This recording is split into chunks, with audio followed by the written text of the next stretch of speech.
So, welcome everyone to the next episode of Wizards of the Couch. Thanks for joining us tonight for a very special episode. We are going to be talking about going beyond D&D, not D&D Beyond. We're going beyond D&D to talk about other role-playing games and role-playing experiences that exist outside of the classic Wizards of the Coast D&D world and its worlds. And I think we take for granted a lot of times that everybody knows about this universe, but I think that's a view that is heavily held by people who've been doing this a long time and who are inside this industry. And so we feel like it's a public service announcement that there is a wide array of awesome shows awesome games available to everyone that are not high fantasy D&D style games. And tonight to talk with us about that is Shane Hensley. He is the creator of both Deadlands and Savage Worlds, but has a resume that goes into video games. We'll talk about that in just a minute. Lots of interesting things, and I know Shane will have a lot to say about those systems and about just the state of alternative or other RPGs. It is an adult show, just for those of you who are joining us who may not have seen it before. There's going to be swearing. We try not to string too much of it together, but we are all grown-ups and we treat it that way. We like to have a drink as we sit down, so we'll each be having a drink tonight. And I'll just go right from there. My name is Danny Grimes. I am a professional GM. I run Call of Cthulhu Masters tournaments at Gen Con. I'm also a graphic designer at Wizco Games and a terrain designer and cartographer. I'm not sure where everybody is in Windows, so I'm just going to make this symbol. I don't think we're sure either. Yeah, okay, that's totally fine. I'm just assuming at this point my name's correct. Overlay works. Huge assumption. Shouldn't make that automatically. Matt, otherwise known as Casey Rift, is the convention runner for Kobold Con, which is coming up real soon here in the spring out in Colorado Springs, Colorado. But he's also the head of the Blackwood Society. He's the chief raven on the branch, the one staring in your window with that gleam in his eye. And he's also weird. There it is. There's the profile. And what are you drinking, Matt? I have this evening a 2019 rare release. I don't know what that exactly means, but Big Bad Baptist Chocolate Rapture. Ooh, yum. Wow, Big Bad Baptist. I like it. Is that John the Baptist on that label? I'm going to go ahead and say it probably is. Oops, this way. Yep, he has a baptismal vibe to him. Yeah. And then next on the infamous roster is Brian. I see that guy at every convention, Berg, who in fact was just at a convention in my hometown. Because that's what I do. And with whom I shared a lovely dinner, and it was great having you in town, Brian. Brian is an author, a game designer. He's put out oodles and oodles of cool independently published RPG material, much of it in support of 5th edition D&D, and just a lot of great stuff. He's also the director over at Total Party Kill Games, where all that stuff comes from, and he kind of keeps things organized around here. Can make sure. What are you drinking, Brian? Vodka and grapefruit juice tonight. Hey, all right, stepping outside the dead guy. It's delicious. Yeah. The dead guy role. Nice. Yeah. Usually Brian can be counted on for a amber ale of some variety, but I see he's stepping out. And then last but certainly not least, Jimmy Duffy, the chief reject at Praetor's Reject Twist channel. You can catch him there. His schedule, I'm sure we'll see it posted in the comments tonight on the show. Most certainly. He also puts together the technical end of this show and make sure that we're all connected. If you had seen what was going on literally 12 seconds before we went live, you would know why Jimmy is invaluable to the operation. Cool as a cucumber in a bowl of hot sauce. He got us on the air, and never fear. What are you drinking, Jimmy? Lovely iced tea. He is drinking iced tea out of a rarest tumbler. No. Long Island iced tea. I wish it was. So there's some of the people in chat who understand. And here comes Shane again. We had a long weekend Saturday, a 24-hour stream, and I'm still a little tired, a little beat up from it. And so I'm taking it easy tonight. Yeah, there was actually, I think there was a game we were going to try to get together last night, but everybody was too shagged to like put that together. And that's what the life of gaming is. You're so goddamn tired from gaming that you can't game anymore. So anyway. We got Shane back. Welcome. We better talk with him quick because Zoom is acting pretty bitchy tonight. Zoom is all over the place. It's acting a little weird. Hi, Shane. Welcome, Shane. Shane Hensley, to those who do not know, is a writer, a game designer, a game store owner, a publisher, a novelist, a computer game designer. The list goes on. He has done many, many things. And he has been the lead on a lot of multiplayer online games that you certainly have heard about, such as City of Heroes, City of Villains. He helped produce the Dungeons and Dragons Neverwinter MMORPG, as well as a host of other things. But in the RPG sphere, he is most well known for his tabletop work. And I think the thing that we're here to talk about tonight mainly is his role as the head of Pinnacle Entertainment Group, which created Deadlands and also Savage Worlds, as well as the great Rail Wars miniature game. There's a Fields of Honor historical miniature game. We were just talking before the show about his impressive Warhammer Fantasy and 40K armies. So this guy is a miniaturist as well. And I think we're probably going to talk a little bit about all those things, because one thing we've learned here in the year that we've been on, we ain't dead yet, is that all of those life experiences feed into each other. The common thread that holds the creative people in this industry together is they pull from many, many different resources, and they pool these ideas and then develop them into games that people find really enjoyable. I was just telling Shane, I played Savage Worlds. Like, I think the last 4 convention games that I played have been Savage World games. Didn't know anything about it, just figured I'd give it a shot. I heard good things, and I really enjoyed myself. So thank you, Shane, for that, and thank you for being on the show. Oh, no. Oh, no, audio. No audio, Shane. Check your mute. Check. He's going to have to sign the whole thing. How about now? There you go. Yes. All right. It was stuck on a microphone that doesn't exist. So anyway, that was very kind of you. Thanks very much. Happy to answer, talk about any of that stuff.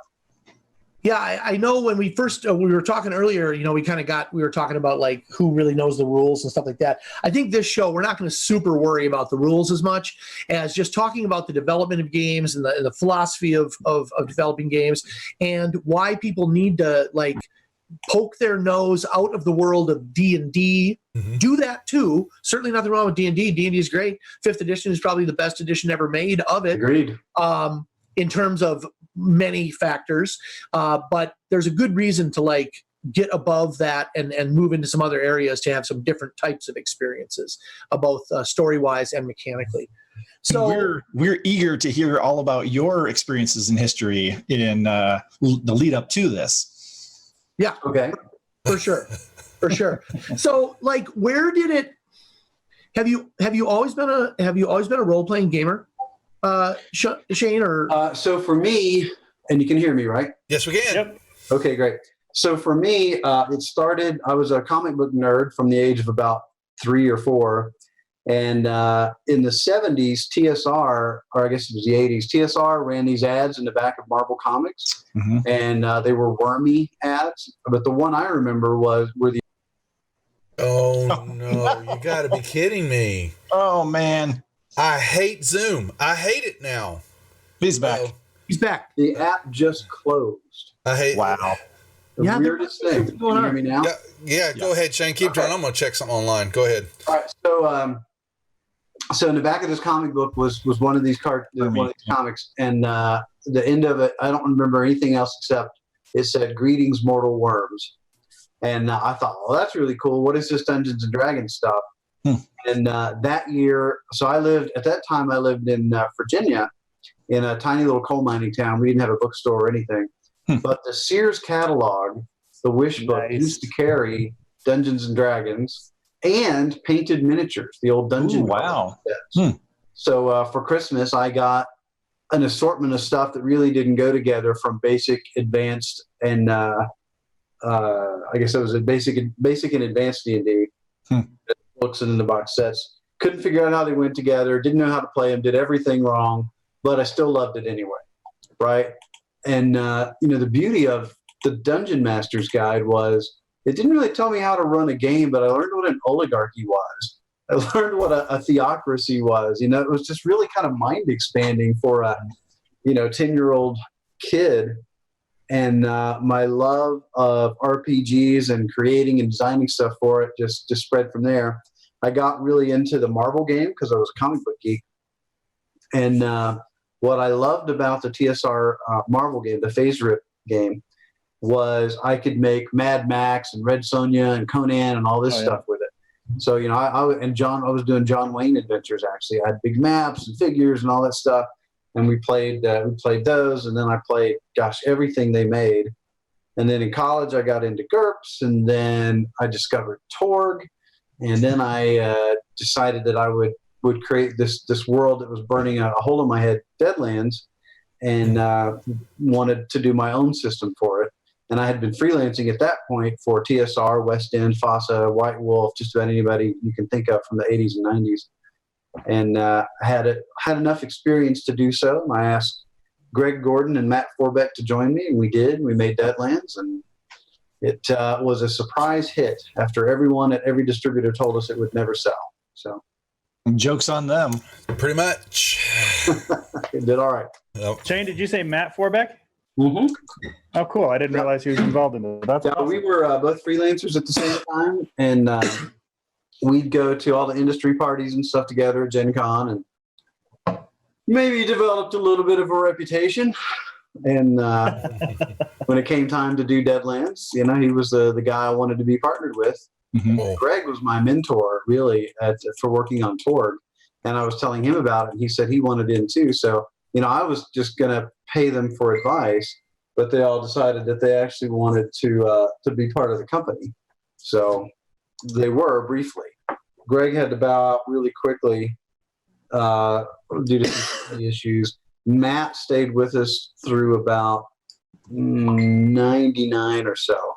And then we partnered up with AEG, and then we all wound up splitting ways from there. But it was all amicable. We're all still buddies. Good. That's awesome. Mm-hmm. Yeah, right on. So it might be interesting for our audience to hear a little bit about when those people told you it wasn't going to sell, it wasn't going to work. What were some of the reasons they gave? And then just one or two. And then what was your reaction to that? How did you push through that and say, either fuck it, I'm going to do it anyway, or I'm going to take your change it? So, I guess it's a strength and a weakness of mine that I'm going to do whatever I want to do. Not in life. I'm not going to make people do things I don't want to do, but creatively, I do what I want to do.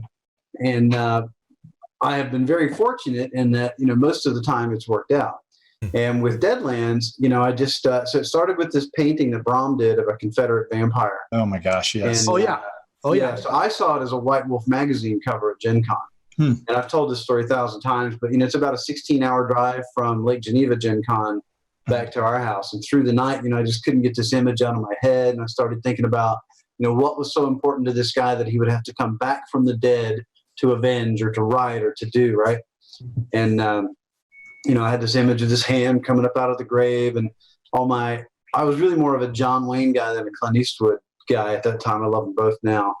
But the spaghetti aspect of it, and the cool music and the stylized imagery and so forth was just really strong in my head.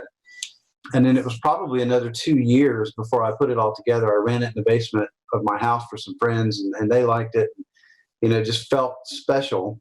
But then when Matt got involved, he knew all the distributors that I didn't know. And we went to him. I remember specifically it was Atlantic City was Gamma one year. And we were talking to Berkeley Games and ACD, and they said, yeah, Westerns just don't sell. And, that's a phrase that I used to hate it. Now I just kind of laugh at it because I hear it in Hollywood a lot too as we negotiate, for movies and stuff. Yeah. And, every time I hear that, I think, well, do Gladiator movies sell? Because I don't see many of those, but when Gladiator came out, it did really well, didn't it? Because it was a good movie. Right? There's a Western called The Mandalorian that seems to have garnered some attention. No, you're absolutely right. But I think I could get into a long discussion about Westerns, but I'll keep it brief because you asked me a different question. But I just believed in it, and I was going to do it anyway. And I was very fortunate that, I think a lot of other people loved the idea too, and it took off. But the whole Western thing, so, the spaghetti Westerns were cool. Clint Eastwood was cool. Charles Bronson was cool. All those guys who did, Terrence Hill, those guys were cool. They oozed style, right? And that was kind of it's not the heyday of the Westerns. That would be really more the 40s and 50s, the Randolph Scott, Roy Rogers, and all that kind of stuff. But for like our parents' generation or my parents' generation, they grew up on John Wayne and then later the anti-hero Clint Eastwood stuff, right? Mm-hmm. And I think that's kind of the last time Westerns were really engaging for our kind of industry where we want to be cool heroes. Because what you get now, and they're good movies, and I'm a history guy. I got a master's in history, right? But you get stuff like Hostiles, or I just watched The Wind last night, which is a weird Western. And they're really dark, gritty Westerns, but they're also really depressing. They're very realistic, but everything's brown, everything's dead, in a livelihood sort of way. And I think they just haven't been fun in a long time. So one of the things I talk a lot about with our Hollywood partners is, let's make Westerns fun again. We can keep the realism. We can make sure we're not whitewashing stuff. We can give, everybody their due, but you can still be cool, right? And that's something that I think Westerns are missing greatly these days. Yeah, I think there's just been a darkening of all. There's been a grimification of all forms of entertainment as a reflection of how they are. But like The Witcher is dark, right? But The Witcher is cool. Yeah, The Mandalorian is pretty dark for Star Wars, but he's cool. Christian Bale in Hostiles is just a miserable human being. Right? Who wants to be that guy? Right. And actually, that's kind of a big thing in RPGs, right? I mean, you want to put on your cover. John Zinder, I think, really nailed this one time. We were looking at statues, and I think it was a Vampire Hunter D statue, like a painted, maquette classic. And he said, "I want to be that guy." And we talked about how that's what the cover of a book should show you. You should see that, pick it up, and go, "Oh, I want to be that guy." Right? Yeah. It's hard to pull off sometimes, and we don't always do it either. But I think that's what the genre has been missing for a while. Yeah, for sure. Well, I mean, I'm a big fan of Silverado and Tombstone and those films, and I think they stuck really right, a great anomaly in the more recent Western, and it is cool. Those guys are cool. Even the bad guys are cool. Yeah, I would say you weren't necessarily ever rooting for the bad guys, but you're like, damn, dude, they wear those cool red bandanas. That's pretty dope. Right. Where can I get a cool red bandana? Yeah, Sean Bean, Powers Booth, Thomas Hayden Church. I mean, those guys just oozed cool in that thing, right? Even though they were the bad guys, and you got to be pro Earp in that movie, right? Yeah. But what a great film too. Otherwise, he'll skin that smoke wagon, and you'll find out what happens. That's right. It's such a quotable movie. Oh my God. Such a quotable movie, man. Yeah, for sure. Yeah, I think it rivals Monty Python and the Holy Grail for quotes. Oh yeah. So Shane, question for you: which came first? Were you in the military first and then garnered a love for military and history, or did you always appreciate that and then join the military? That's a great question. So I joined the military in '89 and was in through '92, and I was just in the National Guard. I don't want to confuse anybody. I did volunteer for Desert Storm, and we were on reserve for it because our unit had to be air assault qualified to refill placements for the 82nd, which fortunately, didn't lose anybody, or certainly not many. But I guess really my love of all that stuff came from war movies and Westerns. The same thing, the rest of guys our age, tended to grow up on, watching them with my dad and stuff. And then the first Pinnacle product actually is Fields of Honor, which is a historical miniatures game. And when I owned a game store in Blacksburg, Virginia, at Virginia Tech, we played a lot of historical games, and I was really smitten with them. So we started playing them. I wrote my own set, and then it just kind of took off from there. So I guess it's really just a general love of action, adventure, and sadly, violence. Well, and it shines through in your products. Well, I do love it, Mm-hmm. and I study it. Right? History is fascinating, right? Far stranger than most of the stuff we create. Yeah, I think people often miss that reality that actual history is full of totally insane coincidences and strange occurrences that no one would properly believe unless they had been written down by someone. It misses the fantastical elements, the completely wacky magical elements a lot of times. But I think the thing that makes most RPG games compelling is not the crazy magic. It's the interesting villain with interesting motivations, and then all the options that players are given to deal with those things. Yeah, I think magic helps. And by magic, that's a very loose magic, right? I used to put on my business card, everybody loves zombies. And it's not the zombie per se, although that is a great indication. If there's zombies in a game, there's magic and the weird and the unexpected, right? And I think you're right. In games, we're looking for that X factor, that's something cool and special. It doesn't have to be paranormal, but it has to be something cool and different. And I tell you, we were talking before the show a little bit about all the things people do with Savage Worlds. And it just amazes me when I go to the cons, because I usually run, the stuff we make, because that's what people want to play. They want to play Deadlands or Last Parsec or that kind of stuff. But what I love to see is what all these people do with it. So Mark Gacy runs post-apocalyptic Willy Wonka and the Chocolate Factory. It's amazing. Wow. Cheers. There's a Carl Kiesler runs Trailer Park Shark Attack, which is hilarious. And then a guy named Todd Evans, I think it was Todd's idea, he runs League of Nicolas Cage's Trailer Park Shark Attack. You had me all these different Nicolas Cages from different movies. Your High from Raising Arizona, or the guy from Drive Angry. It's hilarious. No, you're National Treasure, Nicolas Cage. Yeah, right.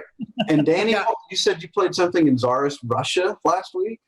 No, yeah. Well, last year when I was at Gamehole Con, this guy was running. In fact, I saw him again. I wasn't able to get in his game this year, but he had this beautiful set with the Onion Dome. Wow. Like he brought like minis and everything, man. And we got into it. It was like a 4-hour jam. And we had to, I don't even remember what it was about. I just remember laughing a lot. And yeah, me too. I have that problem as well. Just enjoying the fact that we were able to pick up the game so quickly. He was very knowledgeable, so he filled in the gaps for us. But we generally knew what we were doing, and only when we got deep into the mechanics did we have to like ask, tricky, intrinsic, complicated questions. And, honestly, that's how all of us run it. It's real narrative and loose, 80% of the time, right? But what I like about our game is when you want the crunch there, when you want to game it out, it's there for you and it works. Right. And I like that. Nice. Go ahead. Right. Matt. What? You were trying to ask something? Hey, well, I was, but yeah, screw you guys. However, from the chat, Shane, we had a question from Eric who says he's preparing to run East Texas University with Suede, which is Adventure. That's the new edition of the rules, Savage Worlds Adventure Edition. Yep. Should I let them carry weapons if they have a good excuse? My hiking machete don't want it stolen from my Jeep, or my bats and duffel bag for pickup, softball, etc. Yeah, because it probably won't help you anyway. Oh. I mean, if they're fighting a ghost or something, it's not really going to matter, right? Mm-hmm. But that's true. I mean, part of the appeal of ETU is that it is Texas, and I love. Yeehaw, baby! Don't make fun of Texas. I ain't making fun of Texas. I love Texas. He knows better. He knows better, Jimmy. He knows better. Hey. My wife's from Texas, therefore I love Texas too. There you go. But I'll make fun of Texas. Have guns in their trucks. Yeah, I'll make fun of Texas, but I can't back it up because I live in Iowa and there's nothing fun here except for gaming. You're fine. We got plenty of space down here. That's debatable. So I thought that was kind of interesting how you brought that up. As someone who's run a lot of Call of Cthulhu for many years, it's the same vibe. There's this core idea, but it's the zany ends to which people take it that make it interesting. When people show up ready to be scared, terrified, horrified, whatever their experience is, and then you say, okay, we're playing Scooby-Doo, and you're Velma, that's a pretty well-known worn trope, but that's what they love, having their idea kind of like flipped over, and then they have to figure out how to deal with it. Right. Well, I think one of the things that I've been happiest about with Savage Worlds is, I feel like we really empower people to do whatever they want to do with it, right? Like I run this big Marvel versus DC game sometimes. It's Justice League Dark versus Midnight Suns and Daughters. And that was just a blast. It's so much fun. And, I mentioned some of the others that I've seen people do. And I just love to see what people come up with and want to run. Well, I got to say, if you're watching the stream right now and you've always been curious about Savage Worlds, but you've never played, or the book's on your shelf, but you've never actually dug into it, you owe it to yourself, because the game is simple enough that you can not worry about the mechanics. You're not going to trip over the mechanics to play the game. Very, very story-driven, lightweight system, and yet just enough customization and combat options to make it feel real. It's outstanding. I foolishly took too long to get engaged into Savage Worlds. And it wasn't really until you guys put out the Savage Rifts product that I was like, what the hell? And then I started reading everything I could, and I'm like, oh my God, this stuff is fantastic. Where has this been all my life? So. Well, thank you very much. The Rifts product, we're so proud of it. That's the one line that I don't write anything for, because Rifts requires such a depth of knowledge of the original world that Kevin created, right? So Sean Fannin started it with Ross Watson, and these days it's Sean and Robin Bircher and Sean Robertson. So I get to play it a lot, but it's the one that I don't design many rules for. I do an edit. I go through and I give my feedback. But I'll say stuff like, wow, the Glitter Boy's gun really does a lot of damage. Is that right? Yeah, that's right. Okay. No, in fairness, you wrote 80% of the rules already, so you don't have to, right? You get to enjoy this one, right? Well, I try. Yeah, it is fun, and every time I play it, I'm sitting there going, "Oh my God, this is going to break the game," and it doesn't. So, I think this is why it's also really important to understand that having one good idea is never enough. We were talking with Wolfgang Baur a couple of weeks ago, and he said, we were talking about monster design. He goes, well, starting with 50 is a good way to start, because you're only going to have 3 or 4 that really make it through once you really start putting rigor to them. And I think it's kudos to you that Savage Worlds has done well enough that now you can put out other hooks, a Rifts, version and so forth, to hook people like Brian, who maybe hadn't latched onto it initially, but then you see something coming next, and it's just another good idea building on success. Well, thanks. I mean, it's a team effort, and I don't say that out of false humility. It's when I wrote the original, it was based off the old Great Rail Wars miniatures game, and it was it was pretty good. But it's all the stuff that people have done with it since that I think have given it the flexibility that's lasted for 14 years now, and allowed it to do everything from Marvel versus DC to Rifts to I ran Holler on the Savage Cruise we just did recently. And Holler is a game of kind of Appalachian dark fantasy. And the players, one character had a Kentucky rifle, another character had a little Derringer, and that was about it. And 2 bears tore them to pieces, literally killed them if I hadn't intervened. So, the power scale really lets you go from, bare bones survival all the way up to, we're playing Necessary Evil 3 right now, which is the cosmic level supers, right? So we're guys like Thor. It's crazy. We've got, most of us have 10 or 12 powers, and it's a blast. Hey, I've seen that bear fight on Revenant. I have no trouble believing that they beat up 2 guys with a Derringer. Oh, yeah, man. It was bad. It was really bad. Well, Shane, talking about the flexibility, so you've had the Suede now has been a year and a half? Yeah, something like that. Something like that. So, in chatting about that, wanting to know your expectations of what, the conversion, what did you see, or what were some things you didn't expect? The conversion that may, that changed over, worked and didn't work from the original rule set, and then what kind of pushbacks maybe did you get from the community as far as those changes that you were implementing? Do you mean what I expected? And some of the overall rules and what you were expecting to see and what you got,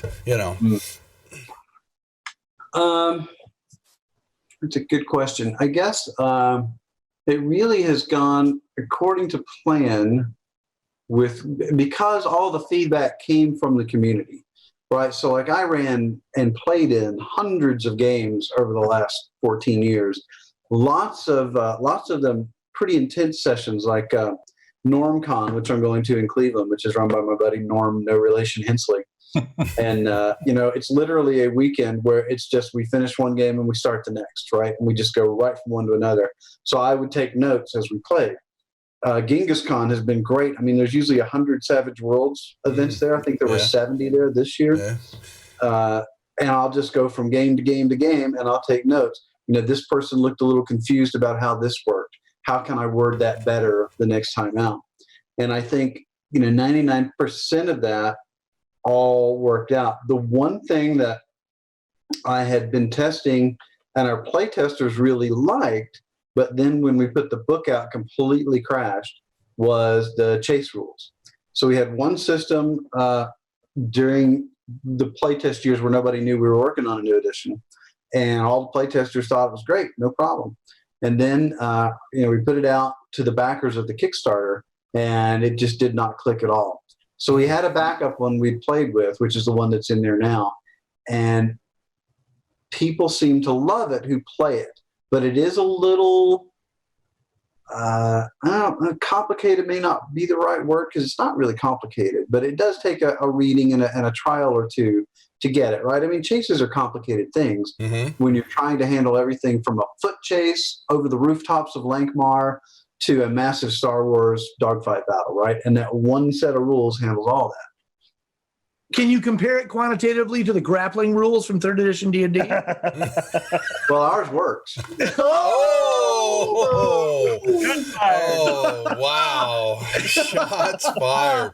It only has to go about 15 minutes into this show and people just Well, all right, hey, I'm gonna take this opportunity real quick to do a station ID. Oh, he's gonna cut me off. Jimmy doesn't talk very often. You better give him a chance. Hold on. I know he's cutting me off, man. Go ahead. Dang it, because I don't. This is my thing. It's the Deadlands, and so Yep. Yeah, and I'm the VTT guy, and I'm asking that stuff because then what I was leading you to do is because on the virtual tabletop side, because we got the Fantasy Ground users here, and then Matt and some of we've got Roll20, and trying to see how you've seen it translate. From the tabletop side now, here comes the VTT side, and what you're seeing, because I started the Deadlands campaign, I think we were 3 sessions in with original rules, and then got the Suede book in the mail and online with Fantasy Grounds, was able to implement that. So I'm wanting to see what you're seeing there and how you're changing your, some of your publishing to take in the VTT side now. Well, I'd say we're not doing a very good job of it, actually.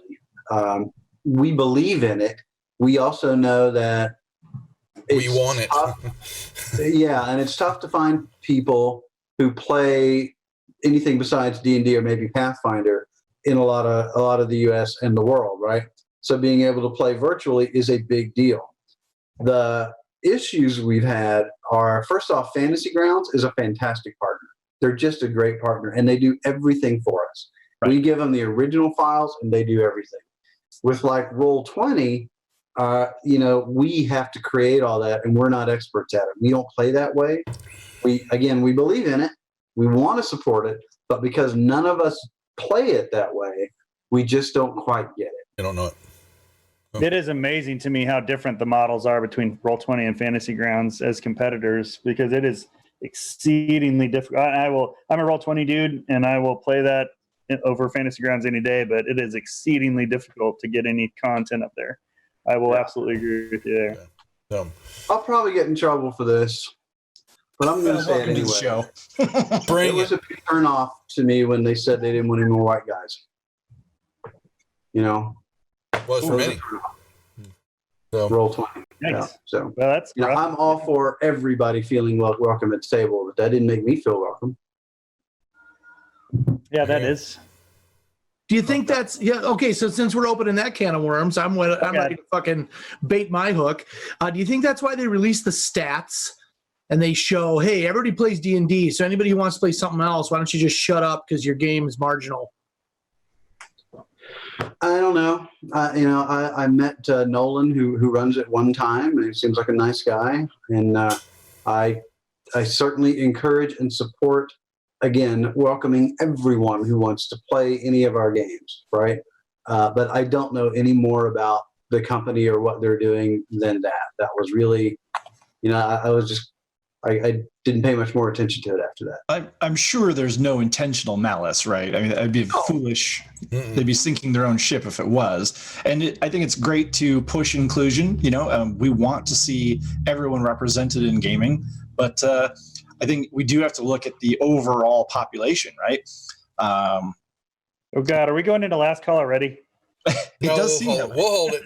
Well, I'm happy on the VTT answers. Just more maps.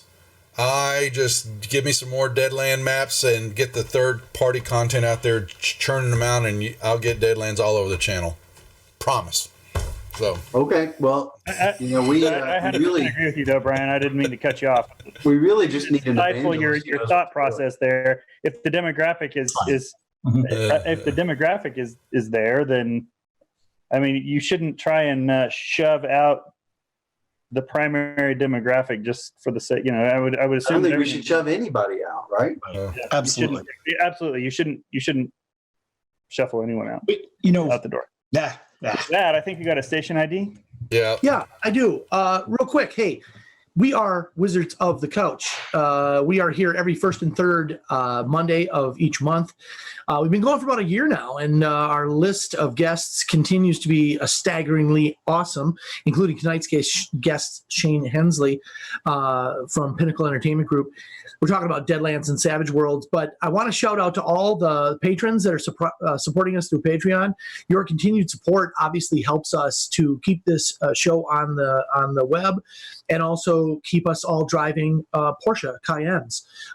As we'll have a video later this week of us racing them somewhere across an ice-covered lake. But I just want to thank everybody for all the support. Thanks to all the people in chat who showed up tonight. I think obviously Shane being on tonight has probably helped our numbers a little bit. So thank you so much to the supporters of Deadlands, Savage Worlds, and all the other things that Pinnacle Entertainment puts out.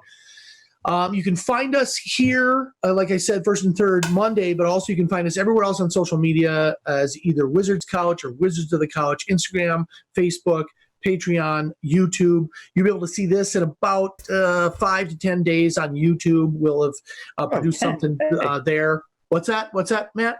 What, 10 days? Come on, 5 days. Okay, 5 days. Clock is ticking, brother. Clock is ticking. Shots fired. Shots. Yeah. So Maybe like 2 or 3 months. It'll be So fine. That'll get to obviously- it eventually. the best thing that you can do for us is to share the content that you see here with other people who might be interested in it, and also like and subscribe. But the best thing you can do is leave comments and engage with us. That's what we really want more than anything.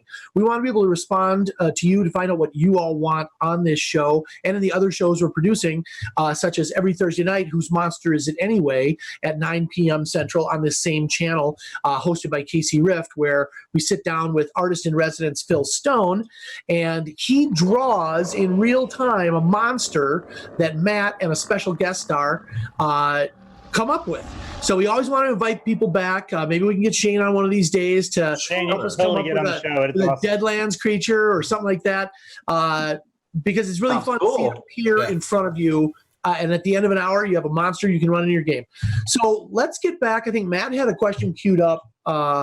I did. I got another question Matt, from did you have a chat. question? I've got another question from chat. I wonder if I can scroll back to it because I lost it. Oh, crap. Nobody cut Hey, him off. what's your favorite Savage Worlds mechanic? Bennies, card initiative, dice that explode, aces? What's your favorite mechanic? All those are damn good, but support. Support? Support. Let me tell you why. So we, coming from Torg, which I think had some of the most amazing and revolutionary mechanics ever, which was created by Greg Gordon and Bill Slavicsek. Support lets everybody get in and involved in a narrative sense in what could be a really boring die roll otherwise, right? So, for example, we're working on Deadlands Dark Ages. And not too long ago, I was running a game where somebody wanted to make a tracking roll through some dark woods, right? So the alchemist says, well, I'm going to support with, I'm going to just mix up my little stew pot and provide some light down on the ground. And I said, that's a brilliant idea. I gave her a Benny and she gets to roll and add to the guy's total. And then another guy who was also, kind of a woodsy type, he says, well, we've heard there are witches that are flying above and attacking people. So I'm just going to use my notice and I'm going to keep watching the trees so the tracker can focus on the ground. Right. I said, brilliant, fantastic. So, he gets to support. And then the other guy, I think another one actually just rolled survival, which is now how we do tracking as well, because he was just helping look for tracks. Right. So everything you do now, little rolls like that the party wants to make, everybody can get involved, do something cool, feel like they're really contributing to it, and it's just really nice, and it kind of makes the sum is greater than the parts than the parts there, because they really feel like a party and they're helping each other. And it's also kind of funny when somebody won't help. On a slight tangent, in Necessary Evil 3, which I mentioned we're playtesting right now, there's a new edge a hindrance called selfish. And what happens when, right now in the game, when somebody's dealt a joker, everyone gets a Benny, right? That's a new core rule. Mm-hmm. Well, if you're selfish, only you get the Benny. And in Necessary Evil, you're all villains, right? It's really dirty. And out of the 5 people who play our damn game, 3 of them have it. So Shane, I gotta say, I really love flaws, and I love flaws in every game, because any game that has flaws, I love flawed characters. It makes them unique. I don't like superheroes personally because I feel like they don't have flaws generally, right? How often does Superman run into kryptonite? I'm just saying. So to have a character with some depth and some flaws is great. But in Savage Worlds, you actually get real tangible benefits for role-playing your flaws. It's not purely a mechanical benefit where you get extra points, right? You can actually role-play your flaws, be a pain in the ass to the group, and get rewarded for it with bennies. Superb. Yeah, I think that's where I don't see this much anymore, but maybe in the early days, somebody would complain, well, lame, which is now slow, makes my character go slower, but heroic is just this role-playing thing that I never have to do and I get free points for it. Well, we never really thought of it as points. We just thought of them as, you need to take some hindrances if they define your character. But in reality, the game works exactly like you just said. Those hindrances are written down and they're real, but I'm going to play the character that they build, right? And as I do so, I'm going to get bennies for being a screw-up sometimes. Jimmy is lame in the screw-up, but we don't get any benefits from hanging out with him. All right. Y'all watch this. Brian's picture is now going to change. Bye, Brian.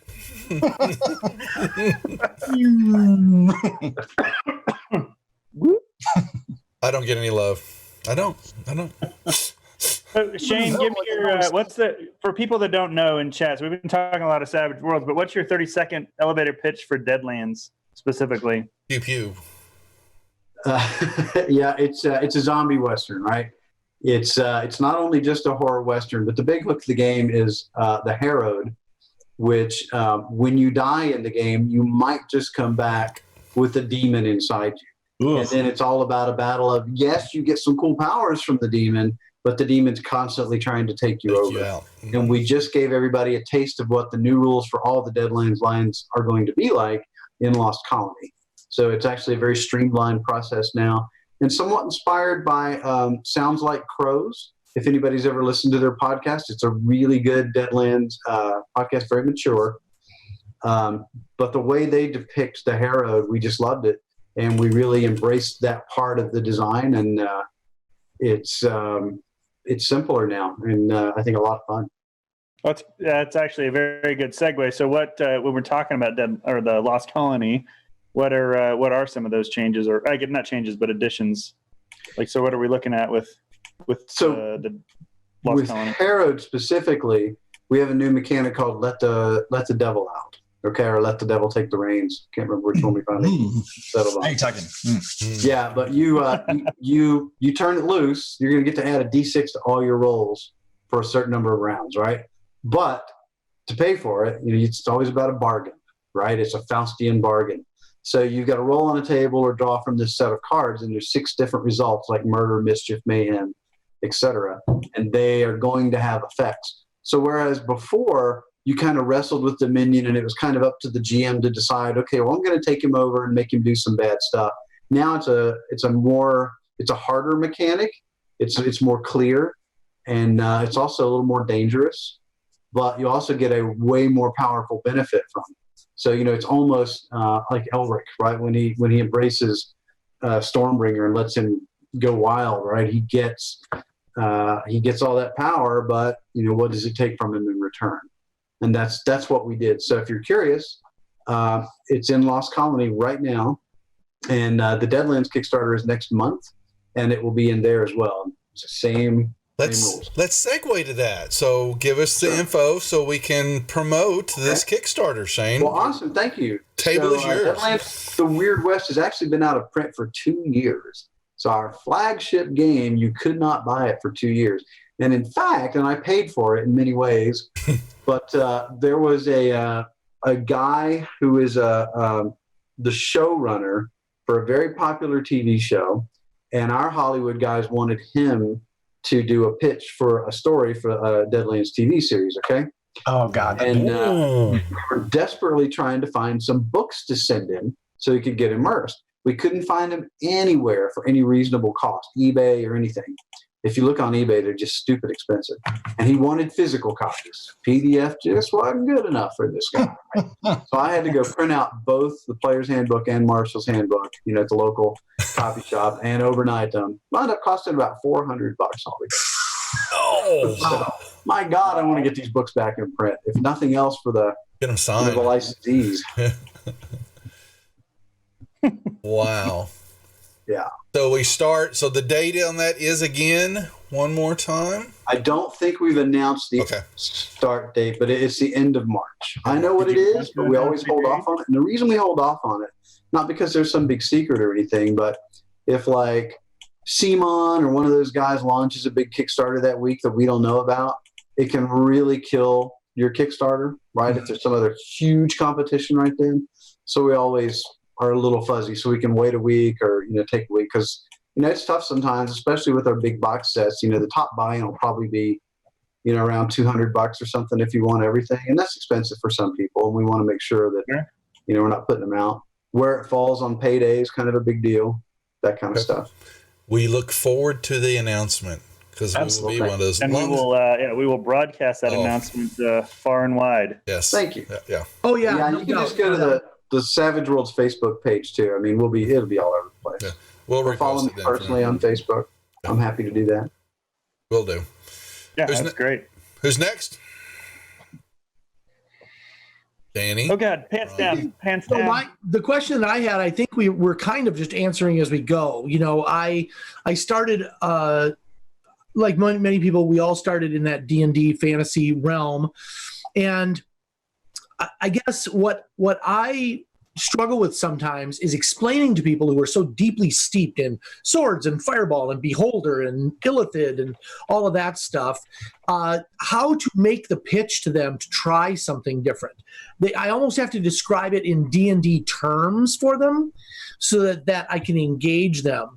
And so I guess I'm kind of interested in, like, the impetus to develop Deadlands was kind of what I was going to ask about. But how do you engage people to try something new when really all they know is maybe the Paizo and the Wizards of the Coast products and how those are structured? How much do you say, well, it's like that, but how does that work for you when you're pulling people in? So honestly, I never have to do that. People are always dying to play. When I go someplace, or the people I engage with, they're dying to play the stuff we make. But what we do at a strategic level is, let's see if I can make a long explanation short. So if really all you want to play is D&D or a D&D type game, play D&D, play Pathfinder. Those are great games. I love them. I think the people who make them are good people. Play those. If you want to try anything else, we want to be your company. We want to be the guys who make stuff that you'll be interested in. And that's why we do so many different settings. Okay, so we do ETU, we do Deadlands, we do The Last Parsec, we do The Goon, we do Fear Agent, all these different things, right? And there's a big downside to that. The downside is we don't get to focus on something like Deadlands and make pawns and adventure paths and all the things like Paizo does, where they release like 20 products a month.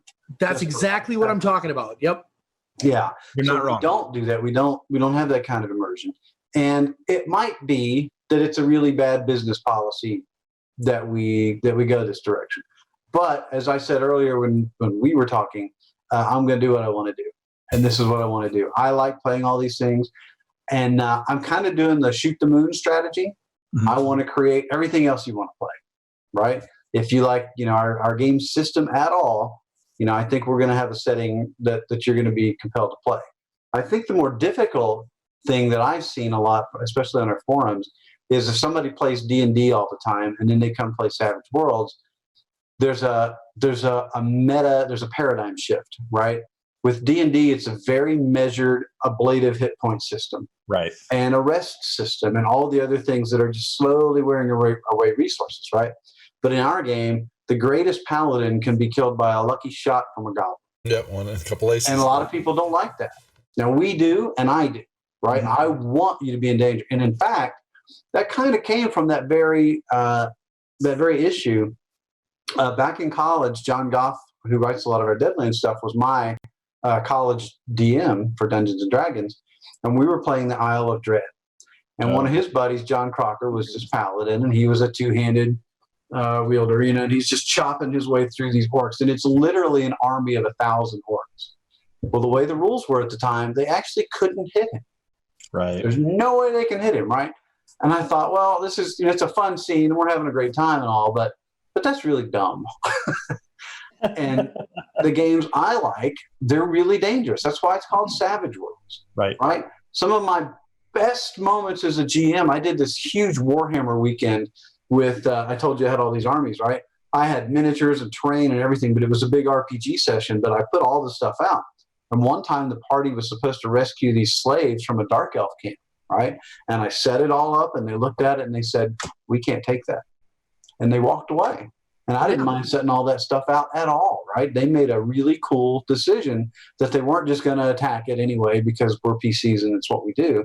They had to walk away and leave those guys, captured like that. And I love that kind of decision-making process. That's where you get, really smart people making great debates in these morally gray areas. And we get to sit back as a GM and watch that. Did you tear up a little bit? Because that doesn't happen very often. Not very often. And it's, So that kind of leads me to this, just the second piece of what I was going to ask. As someone who came out of video games, you, not me, someone who came out of video games and had a lot of participation in not only video games but MMOs, I feel like those games did a tremendous service for the RPG industry. It introduced people to the idea of characters, again, a new generation. The concepts are all laid out for them, so on and so forth. That stuff was great. And that list is long and abundant and probably overshadows the negatives. But the negatives are you can reboot. You can just start over. And those whatever you want to call them, tropes, memes, whatever they are, they became ingrained in people's heads too. So the idea of dying permanently was not a concept that I think a lot of this new wave of gamers was familiar with. And I think not only dying permanently, but just suffering consequences was not something that people took too well. And I think D&D 5e reflects that. It's hard to die. With the proper GM, anything is possible. But I wonder, you know, when you say you stick to your guns and you make the game you want to play, how do you feel with your experience? It does line up against that modern concept that, you know, people say, I'm going to live through this whole story. I expect to live through this whole story one way or the other. Well, so I think that's why we have one of our setting rules is heroes never die, right? And once you go down in Savage Worlds, there's the defeat table, and for the super stuff, there are, you know, you're bleeding out, people can help you. So there's a few steps you're going to go through before you die in Savage Worlds. And depending on which setting rules you're using, I think it's in Rifts too. You know, you may just be down and out of the fight, but you're permanently scarred or something cool like that. So I think we just embrace both. The people who want to have it, you know, draconian and tough, it's there. And if you don't, you know, you might go out for the fight, but you won't go out permanently. So we embrace both. So Shane, so the folks in chat had a wonderful question too. And by day, I work with IPs all day long. So this is quite interesting. What brand or IP that you haven't licensed would you most love to go after? Thundar. Oh my God. Fuck yes! One man bursts his bonds. Yeah. And his fabulous sun sword. That's Yes, right. yes. It's not just great, it's fabulous. It's fabulous. Please tell me that you're going to work on that, because again, just take my money now. You know, it's funny. We all keep talking about it, but nobody's got it yet. Is it because it's hard to get, or because there's Don't no know. time in Haven't the tried. schedule? Honestly, we've just got a backlog for the next 2 years of stuff that, you know, we're already working on. So it's just kind of hard to fit it in. But Any teasers of what you might be working on? well, I've mentioned a few. So Deadlands, The Weird West is next. Deadlands Dark Ages is hanging out in the wind. What else have I said? So Atlantis for Rifts is on the way. But I think our biggest surprises nobody knows about, you know, except maybe, you know, 5 or 6 people on the face of the earth. But we've got 3 pretty big surprises we'll be announcing throughout the year. So Is one of those Thundercats? Chat would like to know if one of those is Thundercats. Right. Yeah, Sure. I'm not really a Thundercats guy. Sorry. So just following on that, because I think it's an interesting thing. What about an idea that just died on the vine? You know, like everybody's sitting down pitching, you went a little ways with it and realized this isn't going to work. Yeah, so I had one that was originally called Blood Moon and then later No Man's Land in my head. And it was one of the first things I pitched, actually, when we were doing this. But it was a world where the men had been cursed and they were transforming into actual beasts, and the women were taking over. And there was this whole big dark story about it.